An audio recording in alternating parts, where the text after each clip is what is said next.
Ever catch yourself mindlessly scrolling through your phone, looking up only to realize an hour has vanished?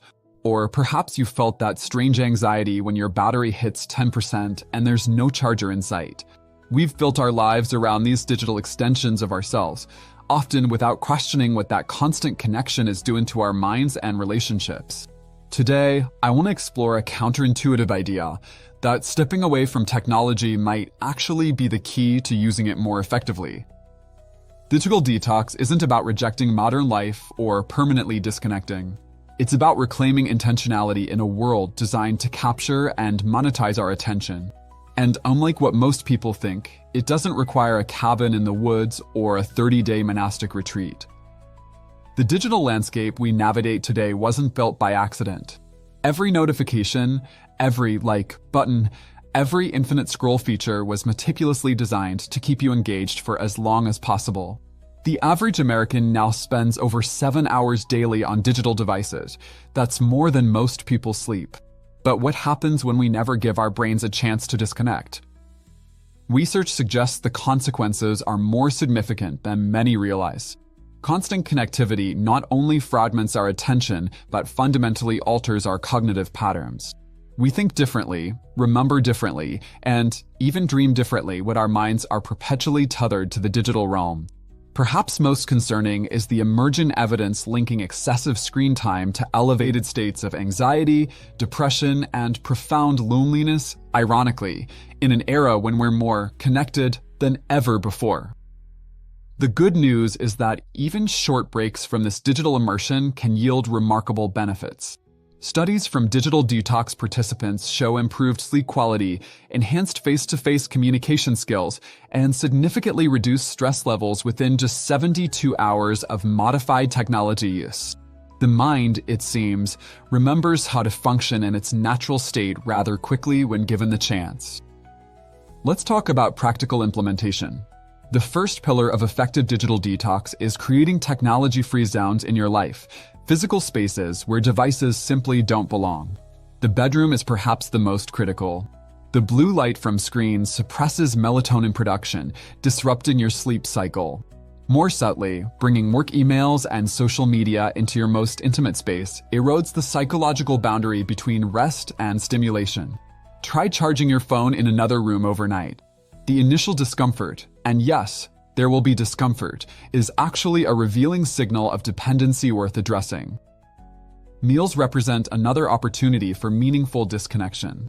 The tradition of breaking bread together has served as a cornerstone of human connection for millennia, yet many of us now dine with our attention split between our food, our companions, and our devices. The simple act of declaring mealtime a device-free experience can restore richness to this daily ritual. You might be surprised at how conversation evolves when there's nowhere to escape into digital distraction during those natural silences. The second pillar involves creating time-based boundaries for technology use. This doesn't mean eliminating digital tools, but rather using them with intention.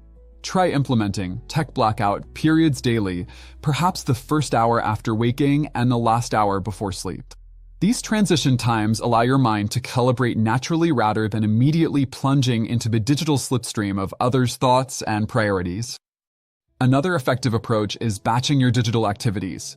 Instead of checking email continuously throughout the day, designate specific times, perhaps 9 a.m., 1 p.m., and 4 p.m., to process messages all at once. This prevents the cognitive switching penalty we pay when constantly toggling between tasks, which some research suggests can reduce effective IQ by as much as 10 points while it's happening. Before I continue with the third pillar of creating a sustainable digital detox routine, I want to take a brief moment to connect with you directly. If you're finding value in this exploration of reclaiming your attention and mental space, I genuinely appreciate your support in growing this channel. Click the subscribe button and enable notifications so you'll know when new discussions like this one are available. I'm committed to bringing thoughtful, nuanced conversations about topics that affect our everyday lives but are rarely discussed with the depth they deserve. Your subscription helps make that possible. Now, let's continue with our exploration. The third pillar involves actively replacing digital consumption with alternative activities that engage different neural pathways. The human brain adapts remarkably quickly to new patterns.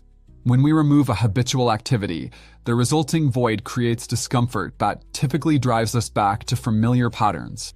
That's why simply trying to use willpower to reduce screen time often fails. We need to fill the space with something equally engaging but more nourishing. Consider activities that engage your body and senses in ways that digital media cannot. Gardening, cooking from scratch, creating art by hand, or practicing an instrument all offer rich sensory experiences that digital simulation can't replicate.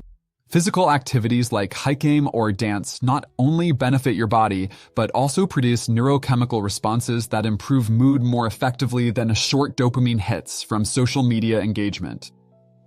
Reading physical books deserves special mention here. The experience of reading from paper activates different cognitive processes than screen reading.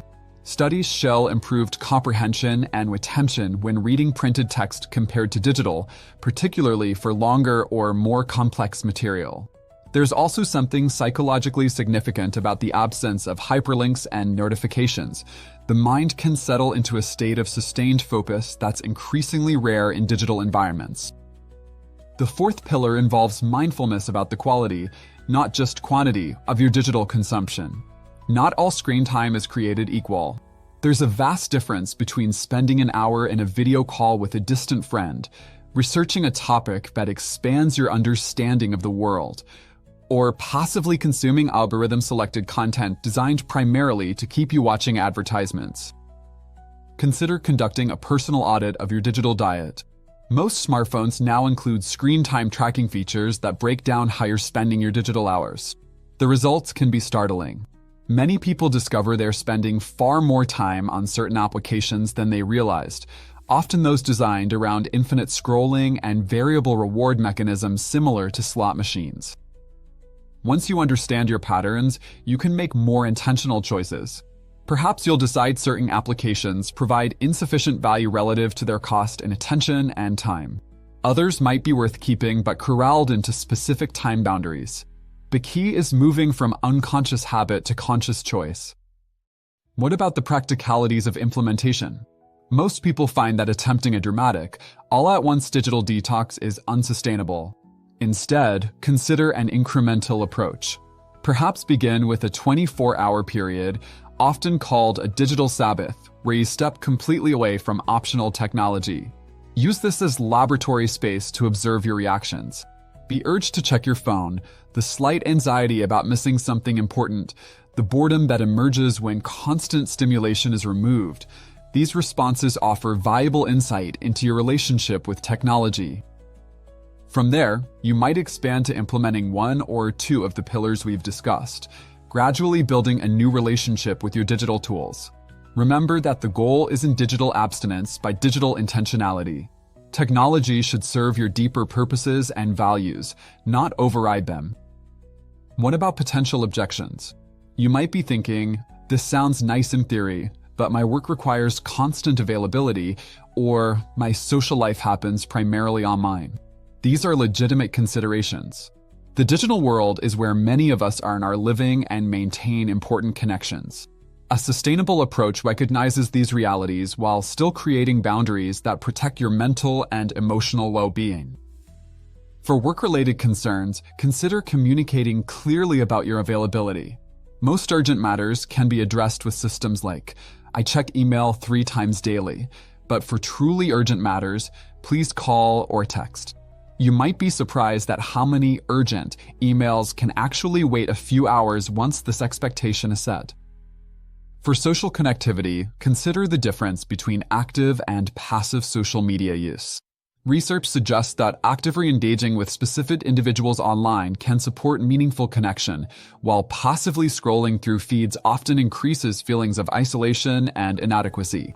Perhaps the solution isn't eliminating social platforms, but using them more deliberately to deepen specific relationships. In closing, I want to emphasize that creating a healthy relationship with technology isn't about returning to some imagined pre-digital paradise. These tools have brought remarkable benefits and possibilities to our lives. The question isn't whether to use them, but how to use them in ways that enhance rather than diminish our humanity. The path forward isn't about perfect execution of a digital detox plan. It's about ongoing experimentation and self-awareness.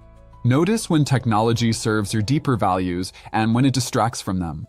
Pay attention to how different patterns of use affect your mood, energy, creativity, and connections. The most important digital skill we can develop might be the ability to recognize when it's time to look up from our screens and engage with the unmediated world around us. I'd love to hear your thoughts on this topic. What aspects of your relationship with technology feel most balanced or imbalanced? Have you tried digital detox practices that were particularly helpful or challenging? Share your experiences in the comments below.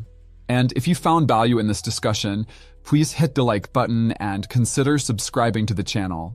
Check the description for additional resources on creating a healthier relationship with technology. Until next time, remember that the most powerful technology we possess isn't in our hands, but between our ears.